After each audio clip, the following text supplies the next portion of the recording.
من خانم یوسف خان جیوغلو میشم. تو فکر میکنی عروس خانه ما خود شدی؟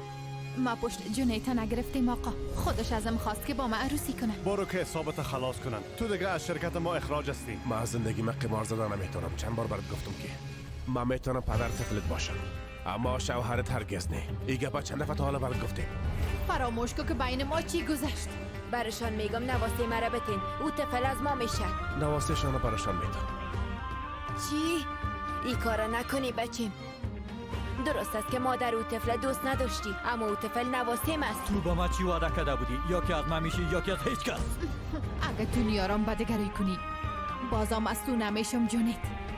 از کار اخراج شدم. چه؟ آدم عروس آینده خود از کار اخراج میکنه؟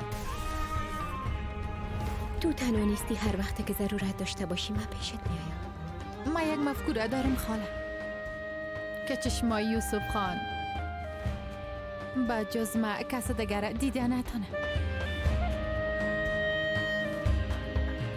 بفرمایید. خدا خیرت بده. جان خاله چی شده؟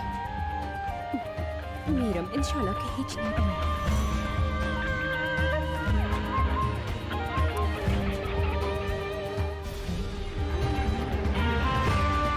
تو چی کردی بچیم؟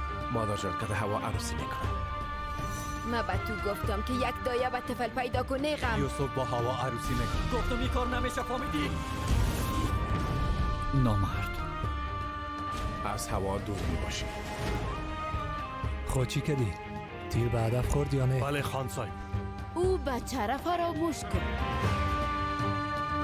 او طفل از من است.